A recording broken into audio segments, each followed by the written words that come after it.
Hi friends, welcome to key learning. ഞാൻ രാജേശ്വരി വിനോദ്. അങ്ങനെ നമ്മുടെ എക്സാമിന്റെ ഡേറ്റ് വന്നെത്തി അല്ലെ.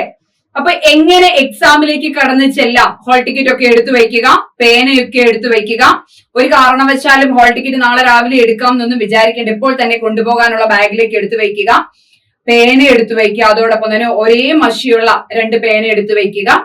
അതോടൊപ്പം തന്നെ വാച്ച് കൊണ്ടുപോകേണ്ട, കാരണം ചിലപ്പം എക്സാം ഹോളിലേക്ക് പണ്ടത്തെ ഒരു പ്രശ്നത്തിന്റെ പേരിലേക്ക് എക്സാം ഹോളിൽ വാച്ച് ഒന്നും കയറ്റാൻ സാധ്യതയില്ല. വെള്ളക്കുപ്പി റെഡിയാക്കി വെക്കുക. നാളെ കൃത്യസമയം ആകുന്നതിന് മുമ്പ് തന്നെ ഒരു ഹാഫ് ആൻ അവർ മുമ്പേ വീട്ടിൽ നിന്ന് തന്നെ ഇറങ്ങുക. അതായത് എക്സാമിന് ഹാഫ് ആൻ അവർ മുമ്പല്ല, നമ്മുടെ യാത്ര ഇപ്പൊ 1 മണിക്കൂർ യാത്ര ഉണ്ടെങ്കിൽ ഒരു അരമണിക്കൂർ മുമ്പേ നിങ്ങൾ അങ്ങ് ഇറങ്ങുക. അതോടൊപ്പം തന്നെ എക്സാം ഹോളിൽ ചെന്നിരുന്നു ബ്രീത്ത് ഇൻ ബ്രീത്ത് ഔട്ട് ഒക്കെ ചെയ്ത് നമ്മൾ എന്ത് ചെയ്യുക, നല്ല മനസ്സിനെ ഒന്ന് കൂളാക്കുക. അങ്ങോട്ടും അവരെങ്ങനെയാ വന്നേ, ഇവരെങ്ങനെയാ വന്നേ, അങ്ങനെയൊക്കെ നോക്കാതെ നമ്മുടെ മനസ്സ് കൂളാക്കി വെക്കുക. നിങ്ങൾ പഠിച്ച ഏരിയകളാണ്, നമ്മൾ വായിച്ചു നോക്കിയിട്ടുള്ള ഏരിയാസ് ആണ് കൂടുതലായിട്ടും നമുക്ക് അറിയാവുന്നത്. ഇപ്പൊ BEd പഠിച്ചുകൊണ്ടിരിക്കുന്നവര്, DLEd പഠിച്ചുകൊണ്ടിരിക്കുന്നവര്, ഇനി എക്സാം 2ഓ 3ഓ വട്ടം എഴുതിയിട്ടുള്ള സ്റ്റുഡൻസ് ആണെങ്കിലും ആദ്യമായിട്ട് എഴുതാൻ പോകുന്നവരാണെങ്കിലും നമുക്ക് എല്ലാവർക്കും ഏകദേശം ഒരു ധാരണയുണ്ട് എന്താണ് എക്സാമിന് വരിക എന്നുള്ളത്. ഒരു കാരണവശാലും അവിടെ നെഗറ്റീവ് മാർക്ക് ഇല്ലാത്തത് കൊണ്ട് തന്നെ നമുക്ക് എന്ത് ചെയ്യാൻ സാധിക്കും? ഈസിലി മാർക്ക് അച്ചീവ് ചെയ്യാനായിട്ട് സാധിക്കും. ഒരു കാരണവശാലും ഒരു ക്വസ്റ്റിന്റെ ആൻസർ പോലും എഴുതാതെ പോവേണ്ട, കാരണം നെഗറ്റീവ് മാർക്ക് അവിടെ ഇല്ല. അപ്പൊ നിങ്ങൾ ചെയ്യേണ്ടത് എന്താണെന്ന് ചോദിച്ചാൽ, K1കാരെയും K2കാരെയും സംബന്ധിച്ച് ബൈലിംഗ്വൽ ആണ് ക്വസ്റ്റ്യൻ വരിക. അപ്പൊ അതുകൊണ്ട് എന്ത് ചെയ്യണം? ഈ ബൈലിംഗ്വൽ ക്വസ്റ്റ്യനിലേക്ക് എഴുതാൻ വേണ്ടി നിങ്ങൾ ആദ്യം മലയാളം വായിച്ചു. അപ്പം നമ്മൾ ഫോർ എക്സാമ്പിൾ രചനാന്തര പ്രജനന വ്യാകരണം ആരുടെ, അല്ലെങ്കിൽ സോഷ്യൽ സാമൂഹിക ജ്ഞാനനിർമ്മിതി ആരുടെ, അപ്പൊ എനിക്ക് മനസ്സിലായില്ല. അപ്പൊ ഞാൻ എന്ത് ചെയ്യുന്നു, നേരെ പോയി അപ്പുറത്തെ സൈഡിൽ ബൈലിംഗ്വൽ ക്വസ്റ്റ്യൻ, അതായത് ഇംഗ്ലീഷ് ക്വസ്റ്റ്യനും കൂടെ വായിച്ചു നോക്കുമ്പോൾ സോഷ്യൽ കൺസ്ട്രക്റ്റിവിസം, BEdകാരെ സംബന്ധിച്ചിടത്തോളം സോഷ്യൽ കൺസ്ട്രക്റ്റിവിസം എന്ന് കാണുമ്പോൾ കുറച്ചുകൂടെ കത്തും അല്ലെ. വൈഗോഡ്സ്കി ആണ്, അല്ലെ സ്കഫോൾഡിങ്, കൈത്താങ് ആരുടെ. ആ കൈത്താങ് എന്നുള്ളത് സ്കഫോൾഡിങ് നോക്കുമ്പോൾ നമുക്ക് അറ്റാച്ച് ചെയ്യാനായിട്ട് പറ്റും. ചാക്രികാരോഹണ രീതി, ജെറോമസ് ബ്രൂണർ, കോൺസെപ്റ്റ് അറ്റൈൻമെന്റ് മോഡൽ, ഇതൊക്കെ നമുക്ക് അറ്റാച്ച് ചെയ്തെടുക്കാം ബൈലിംഗ്വൽ. അപ്പൊ എപ്പോഴും ഓർക്കുക, ഒരു ക്വസ്റ്റ്യൻ നമുക്കിപ്പം മാത്സ് കിട്ടി, മാത്സ് തന്നെ ചെയ്തുകൊണ്ടിരിക്കരുത്. കാരണം മാത്സിന് അവിടെ എത്ര മാർക്കേ ഉള്ളൂ? 30 മാർക്കേ ഉള്ളൂ. ഓക്കെ, അതിൽ 20 മാർക്കാണ് മാത്സിന്റെ, 10 മാർക്ക് പെഡഗോജിയാണ്. ആ പെഡഗോജിയിൽ നിന്നുള്ള ഏരിയ നമ്മൾ ആപ്ലിക്കേഷൻ ലെവൽ ക്വസ്റ്റ്യൻ ഒരു 5 അതിനകത്ത് ഒളിഞ്ഞു കിടപ്പുണ്ട്. അപ്പൊ 5 മാർക്ക് നമുക്ക് കിട്ടും. മാത്സിലെ ക്ലോക്ക്, പലിശ, ജോമെട്രി, ഇതിൽ നിന്നുള്ള മാർക്കുകളും നമുക്ക് ഈസി ആയിട്ട് മേടിക്കാവുന്നതേ ഉള്ളൂ.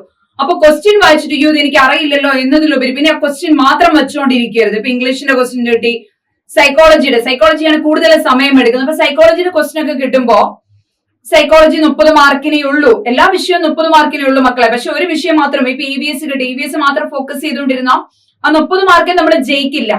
ഇനി ആദ്യം നിങ്ങൾ വിചാരിക്കേണ്ടത്, ആദ്യം കിട്ടുന്ന പേപ്പർ ഡിഫിക്കൽട്ട് ആണെങ്കിൽ എല്ലാ പേപ്പറും ഡിഫിക്കൽട്ട് ആണെന്നല്ല അതിന്റെ അർത്ഥം. ബാക്കിയുള്ളത് നിങ്ങൾക്ക് ഈസി ആയിരിക്കാം. ഓക്കെ, അതിന്റെ പുറകെ വരുന്നത് ഈസി ആണ്. അപ്പൊ ആദ്യം കിട്ടിയ പേപ്പർ ഇപ്പൊ സൈക്കോളജിയാണ്, സൈക്കോളജി ആദ്യത്തെ ഒരു 5 ക്വസ്റ്റ്യൻ ഡിഫിക്കൽട്ട് ആണ്, ബാക്കി 25 ഡിഫിക്കൽട്ട് ആണെന്നുള്ള ചിന്താഗതി മാറ്റിവെക്കുക. ഈ 5 ഡിഫിക്കൽട്ട്, ബാക്കിയെല്ലാം എനിക്ക് അറിയാവുന്നതായിരിക്കാം, ഈസി ആയിരിക്കാം എന്ന മൈൻഡ് മൂഡിലേക്ക് വരിക. ഓക്കെ, ഒരു കാരണവശാലും എന്ത് ചെയ്യാൻ പാടില്ല, ഇത് കഴിഞ്ഞു ഇത് എനിക്ക് ഇത്തവണത്തെ കേട്ടിട്ട് പോയി എന്നങ്ങ് വിധി കൽപ്പിക്കരുത്. ഓക്കെ, പകരം ബാക്കിയുള്ള ക്വസ്റ്റ്യൻസും കൂടെ നോക്കുക.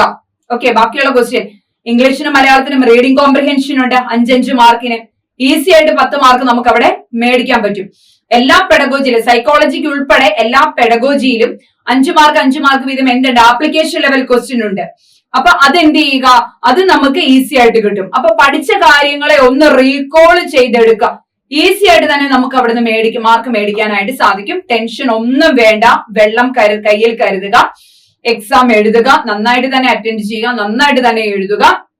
അപ്പൊ എന്ത് ചെയ്യുക, നല്ല കോൺഫിഡൻസോടുകൂടി എക്സാമിനെ നേരിട്ട് ഇറങ്ങി വരിക. ഓക്കെ, അപ്പം ക്വസ്റ്റ്യൻ പേപ്പർ അനലൈസ് ചെയ്ത്, അല്ലെങ്കിൽ ക്വസ്റ്റ്യൻ പേപ്പർ അവിടെ ഇരുന്ന് തന്നെ എനിക്കിപ്പം തന്നെ മാർക്ക് അറിയണം എന്നുള്ള ഒരു മുട്ടായിക്കുതിയൊന്നും വേണ്ട. നമുക്കറിയാവുന്ന സംഗതികളെല്ലാം തന്നെ മാക്സിമം എല്ലാ ക്വസ്റ്റ്യൻ പേപ്പറും തന്നെ കവർ ചെയ്ത് പോവുക.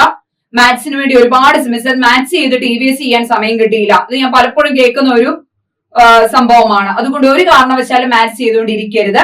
ഇനി K2കാരാണെങ്കിലും ശരി, നിങ്ങളുടെ കിട്ടുന്ന സബ്ജക്ട് സോഷ്യൽ സയൻസ് ആണ്. സോഷ്യൽ സയൻസിന് മക്കളെ 50 മാർക്കിനാണ് അതിനകത്ത് വരിക. ഓക്കെ, വെറും 50 മാർക്കിന് വേണ്ടി സോഷ്യൽ സയൻസ് ക്വസ്റ്റ്യൻ പേപ്പർ തന്നെ വെച്ചുകൊണ്ടിരിക്കരുത്.